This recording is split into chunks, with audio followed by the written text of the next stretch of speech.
Welcome back to the Sports Management Podcast. This episode is sponsored by Insport Education and their new online course, The Foundation of Sport Business.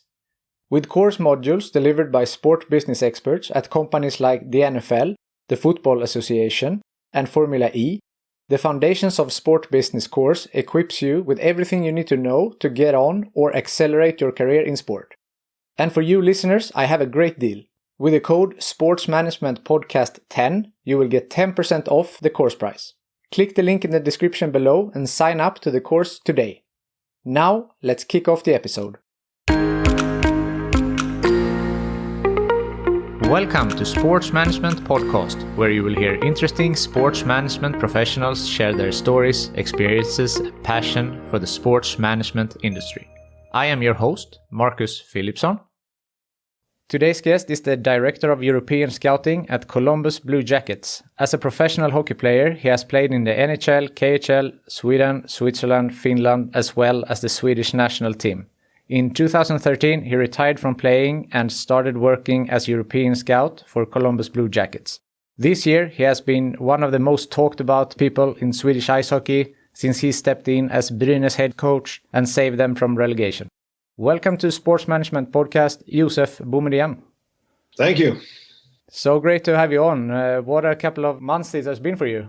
Yeah, it was kind of a whirlwind month here lately with the assignment in Brynäs and taking over as a head coach. It was a great experience, and obviously we were able to pull it off and stay in the SHL. So all positive memories. Just to give a backstory for the people that might not know, you stepped in together with Nils Ekman as coaches for the Swedish ice hockey team Brynäs right in the end of the season when they were playing for their survival. A great team on paper that didn't get the results they wanted, and then you stepped in right in the end of the season there. So can you just tell us how was the process that led you to become the head coach? It was a unique situation, like you said. We had some talks throughout the spring where the club asked if I was interested to take over as the general manager. So that was just on a kind of learn to know basis. And then out of nowhere, they asked me to take over as the head coach the day of their last regular season game. And then they felt they needed to change a new face. So that was quite a surprise. It took me off guard a little bit. And then after a couple of hours of thinking about it and talking to some people, I decided to get on board. And like you said, the team had been underperforming, and then the roster was good. And so that was kind of what led up to. We had some discussions earlier, but not to be the head coach. So that caught me by surprise. I understand that, and it's really a unique situation because neither you or Nils Ekman has any kind of deeper coaching experiences. So what made you accept this job? Well, the man behind the idea is a professor in leadership, Gunnar Ekman, who's been working with Brynäs since November, I think. And he knows myself really well, and he knows Nils. And we've been studying in his leadership program about 7 years ago. I did it about 7 years ago. So he thought my leadership qualities was the right ones to step in that situation. And then obviously he doesn't know much about hockey or hockey coaching. So there were some other people that had knowledge of that. And for myself, I have confidence in my hockey knowledge and in my ability to lead people. So when I asked Nils and he agreed to get on board, it was kind of a no-brainer for myself. I've been involved in hockey my whole life. And like you said, I have limited experience of coaching at the pro level, but it's not much different from coaching at the junior level or at the youth level where I've been involved the last 7 to 8 years. So I had lots of confidence in our ability to lead the team. Then what the outcome would be in a stressful situation like that was almost like a coin flip, but we ended up on top. Yeah, and no one is doubting yours or Nils Ekman's hockey knowledge. I mean, you have been playing professional hockey for so many years, but just the lack of actual coaching knowledge. I mean, now with the result that you were bringing so good results, that kind of raises the question, how important is the actual coaching experience for a coach? Or is it what you said, like you have the leadership skills and you have the hockey skills? Is that enough? For running the bench to coach the team during the games, I don't think you need much experience unless you've been like, you need the player experience. You need to understand what it's all about on the bench and on the ice. So that I think a lot of players could step in that role tomorrow and do a good job as far as running the bench. Then running practice and organizing the day-to-day activities, that you need more than just hockey knowledge for. But this was an isolated situation in a short time period. So I wasn't worried about the lack of experience as far as planning a season. So, I think a lot of people make it way harder than it is. You need to be able to control your emotions on the bench, or shut your emotions off, if you will, and be systematic. And I knew I had that ability as a player, and I thought I'd be able to do it on the bench, and I felt comfortable on the bench. Would it have been a different situation for you if they asked you, for example, in the beginning of the season? Was it easier now to accept it since it was just a short time?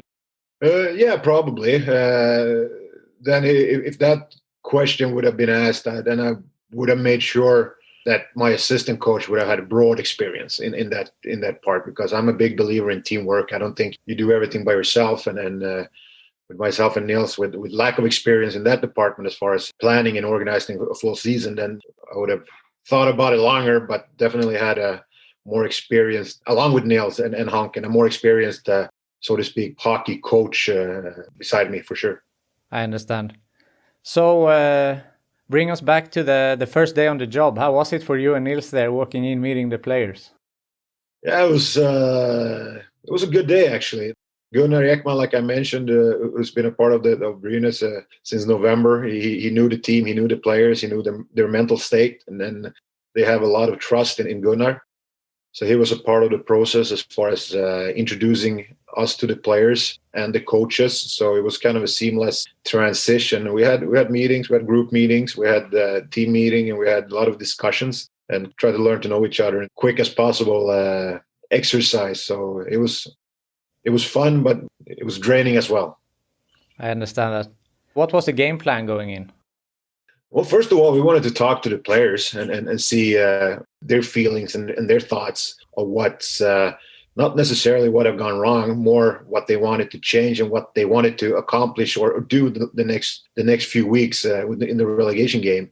And we had a plan, myself and Nils, how we wanted to do it, but we wanted to see what the players thought about it. And it was basically, we didn't have to change much of what we wanted to implement, and that was some defensive structure, some clear role descriptions for the players to know what to expect, to know their lines and their roles and how much ice time to expect. So basically, we had some bullet points that we put down and then let the players know, each and every one of them, what we expected. And then we wanted to tighten up the defensive game and make our goalie have a chance to be the best player on the ice each and every game.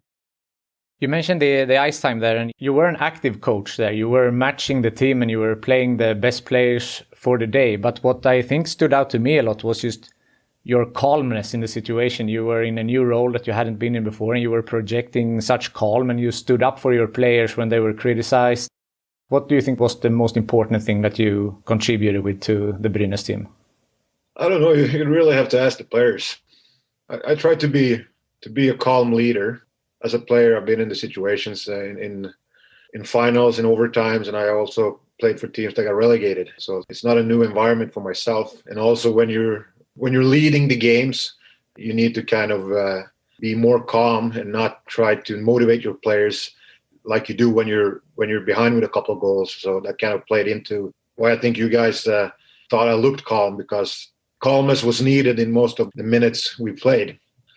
But yeah, try to be myself, I try to work with the players and with the other coaches. We had great help from up top, from the eye in the sky, Anton Hansson, who was communicating with Nils on the bench and helped me tremendously. I wanted to be prepared. I wanted to know exactly which center had good face-offs against which center in HV71. I wanted to know which defenseman was carrying the puck, was passing the puck well. So I'm a big believer in statistics, and I wanted to incorporate that in my decision-making, but not make it part of the player's consciousness, more for myself. That's interesting. And I know that the strategy from Brynäs was to incorporate a lot of statistics, and Anton's role there has been very important. So When you stepped in instead of the other coaches, how was the collaboration with Anton and the other staff?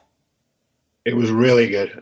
Like I mentioned before, at other forums, they welcomed us with open arms. They were obviously devastated when their colleagues and friends got dismissed. So without Mikael Holmqvist and Anton, our job would have been almost impossible, because they welcomed us with open arms. They were really cooperative and helped us a lot as far as what they thought, their thoughts on what had gone wrong and what needed to be changed. So yeah, it was. I thought from my part, it couldn't have been any better as far as the companionship and the teamwork.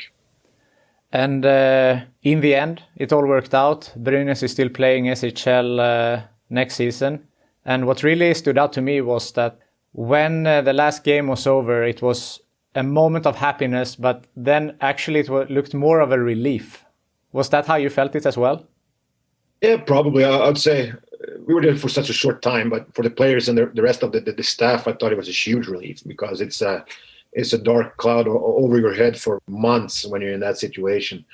For myself, I was excited. I was happy that we were able to complete the task that we were asked to do, but also genuinely, I felt so sorry for HV71. I don't think it was a year where any team should have been relegated. It was so many different things happening throughout the year that the teams didn't have any control over. So it was almost like rolling the dice, which teams would end up in the relegation games and which team would win. So genuinely devastated for HV71. This episode is sponsored by Insport Education. Their courses equips you with everything you need to know to get started on or accelerate your career in sport. The course, The Foundation of Sports Business, is available now, and they also have a very interesting course coming up, Private Equity in Sport. As a listener of this podcast, you get 10% off both these courses using the code SportsManagementPodcast10. Click the link in the description below and sign up today. Your day job, so to speak, is as the director of European Scouting, and you got some time off there to help Brynäs. But if we're talking about that role a little bit, what does that role include? It's been changed a little bit throughout the years. We have area scouts throughout Europe and North America. And then the area scouts are responsible for their area: Sweden, Finland, Russia, Czech, Switzerland, and so on, Germany.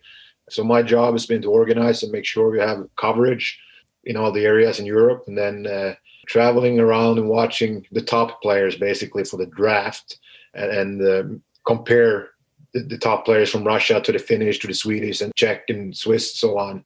So that's basically the job description for the Director of European Scouting. But the last few years, I've been focusing more on the pro scouting side, watching the professional players that are older than 22, 23, or the players drafted for the other NHL teams. So I haven't had that much to do with the draft, more scouting the pro players. How has that been now during COVID? There are no spectators in the arenas. There are limited traveling. Have you been able to attend some games as like working personnel, or haven't you been able to go to games?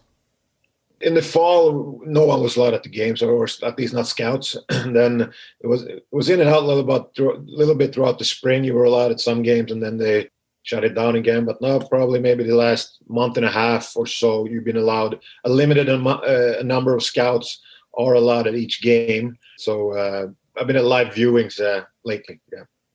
In one of the earlier episodes on this podcast, I was talking to Simon Semberg from the Alliance of European Hockey Clubs, and he has been involved with CHL, IIHF, etc. And his opinion was that European players leave too early from Europe to go to the NHL, and that he believes that it would be better for their development to stay in Europe a little bit longer before they head over to North America. What's your opinion on that statement? Yeah, so there was a study made on that. I didn't dive deep into it, but I kind of glanced through it. And I don't think there is a right or a wrong answer. I can only speak for my organization. We leave it up to the player. If the player wants to come over, we try to accommodate them on that if we think they're ready. If they prefer to stay home in Europe for a year or two, that's what we want them to do. So I don't think there's a right or a wrong answer. I mean, there are so many different circumstances, so many different organizations to sign with in the NHL, and so many different organizations to stay with in Europe. you can't say you got to stay in Europe. It all depends on what the situation is, what team, what organization, what medical team, physical team they have in place in that particular organization that the player is staying in, and vice versa, going over to North America. I mean, there'll be 32 NHL teams with minor league teams, so you can't draw them all in or put them all in one basket and say this is bad, this is good. So I think the question needs to be asked: which is the team, which is the organization, what does the player want to do? Yeah, that's for sure.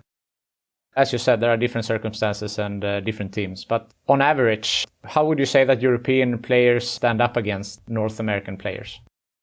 Really well, they've been doing throughout the years. I feel a little worried about the Swedish program now. I don't see enough top-end talent, special players in youth hockey.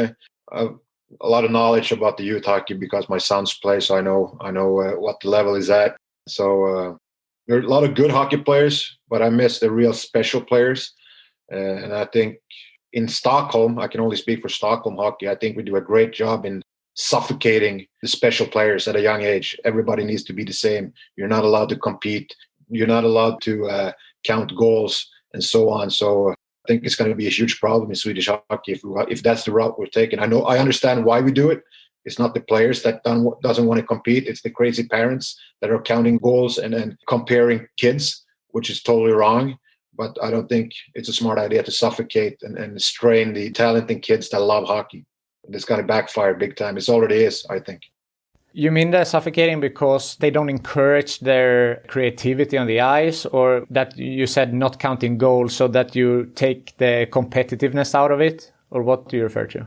I would say the competitiveness. I don't think people don't kind of want players to be creative, but compete that's number one thing in hockey. You got to compete. If you don't count goals, you don't know. You don't know who's winning, or the kids know still. But you need standings. You need playoffs. I mean, for myself, growing up, the biggest thing that I can remember was playing the finals in the Stockholm. It was called St. Eriks Cupen at the time. You played in a almost full globe arena with 10 to 12,000 people in the stands, and you're 10 to 11 to 12 years old. And I mean, that's some of the fondest memories in my whole hockey career. I don't understand why that's something negative. And even it's a team game for sure. And I'm a big advocate of team play, but taking away, for example, the individual awards in TV-pucken, it's just backwards thinking, in my opinion. Yeah, I was just going to ask you about that, but you said it. I was going to say that it sounds like you are against that. I mean, it's just because someone, and I know the argument that it puts too much pressure on the actual winner of the stipends, that the little Strimma or the best forwards, but come on. If you can't live under pressure, hockey's probably not, at the end of the day, the thing you're going to do, or at least not at the elite NHL level. It's pressure every day. Yeah. Recently, the Under-18 World Cup just finished here. Sweden played their last game. They took third prize. Playing well, but still losing 2 games to Canada, 12-1 and 8-1. Do you think that we are seeing the result of this type of initiatives that Swedish hockey has been taking? I wouldn't speak for the whole Swedish hockey because I don't have knowledge of what it looks like in Gothenburg or up in northern Sweden. But if it's the same as we do in Stockholm, then for sure. So, yeah. It's actually remarkable that you can take third prize in a world championship and still lose with 11 goals to the winner, I believe. It speaks to something, and then it's impossible to pinpoint the exact reasons. There are probably many, but I would agree to your point there that the things we have mentioned would definitely be a contributing factor.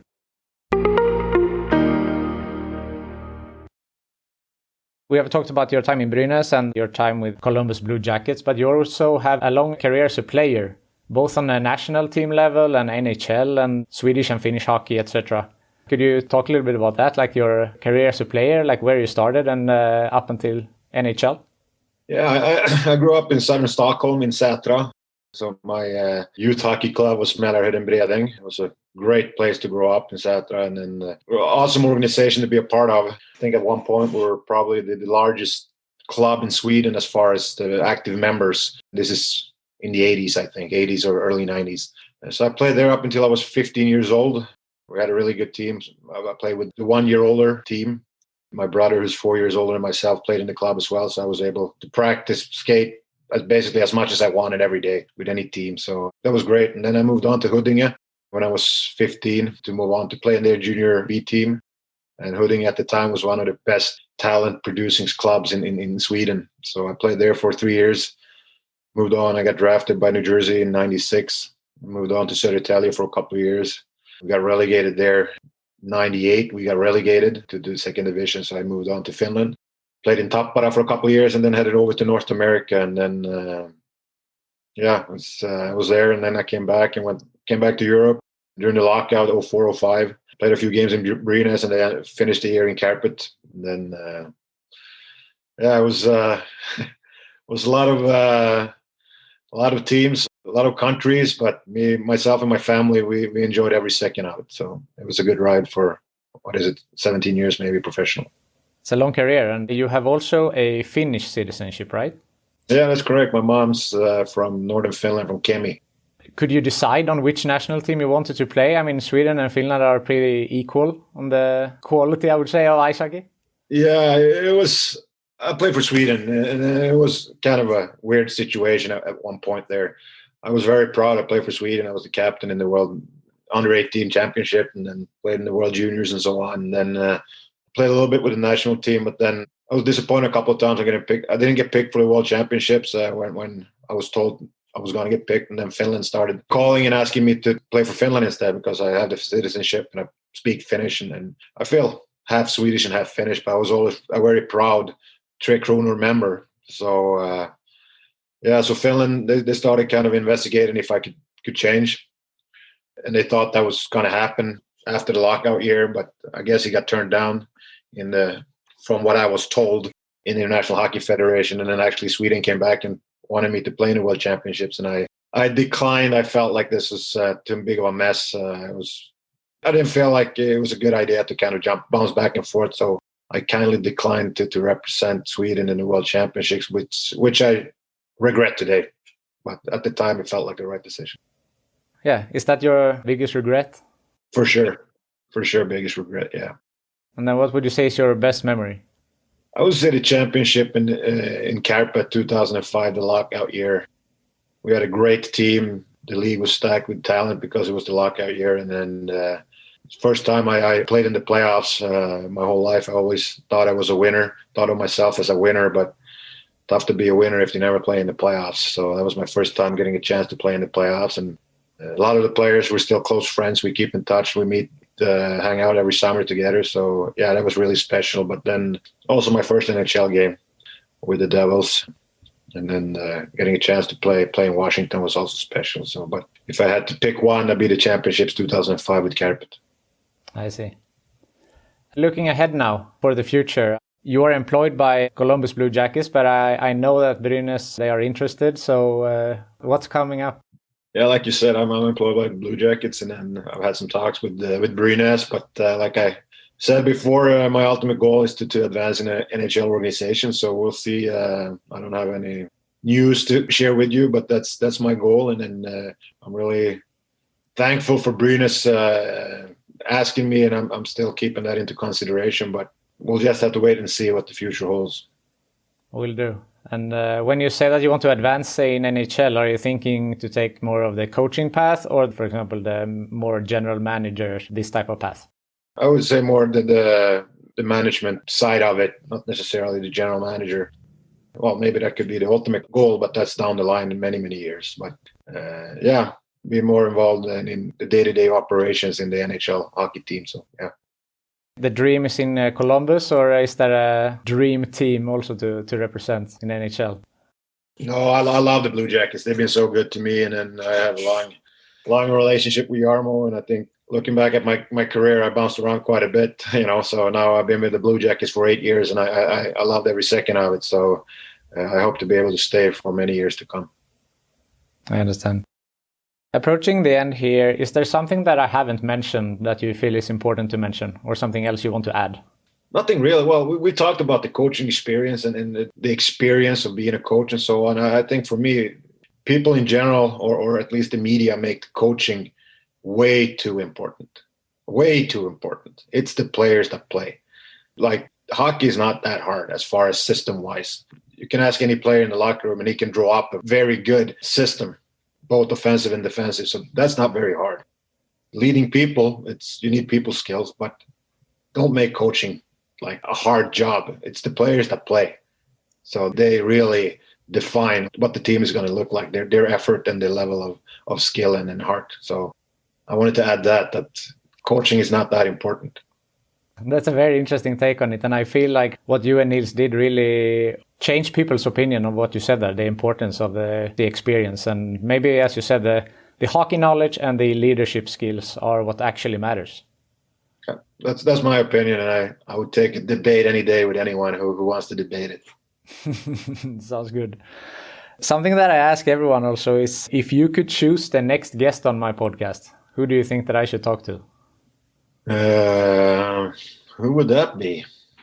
Maybe Jonas Andersson, who's a good friend of mine and has a really interesting career path after he retired as a hockey player. Had a great career, played in the World Championships and then NHL and KHL. But basically, the if you want to be a professional athlete but also want to have a chance to excel after your hockey career is done, both in the academical world but also in the business world, I think Jonas is the best role model for that. And I think it's important nowadays that players not necessarily study when they play, but have an idea what they want to do once they're done. Because when you're done, it ends quick, and it's hard to stimulate yourself unless you have ideas what you want to approach. You could stay in hockey, but many other things you could do. So yeah, I think Jonas would be a great guest for you. Yeah, definitely. And it really speaks to the purpose of this podcast also with the management side of things. And as you said, there's a lot of cases with players that have stopped and then don't really know what to do with their life. So that's definitely an interesting topic. And I think it's going to be even tougher for players down the road because you're making more and more money. So you don't have to work the first 5 or 10 years because you can live off your savings. But just because you live off your savings, it doesn't make life easier. So I think that's going to be even more of a challenge down the road, because going back 20, 30 years, they had to start working right away. The day the careers ended, you had to go back to the normal job, so to speak. So I think it's going to be even harder and harder, and even more important to have an alternate plan once your career is done. For sure. Josef, thank you so much for taking the time to be on the Sports Management Podcast. Appreciate that. Thank you. Thank you for listening to Sports Management Podcast. Do you have thoughts or ideas about this podcast, or do you know someone that I should interview next? Please reach out to me on sportsmpodcast@gmail.com or visit my website sportsmanagementpodcast.com. If you prefer social media, you can find me on Facebook, Twitter and Instagram @sportsmpodcast.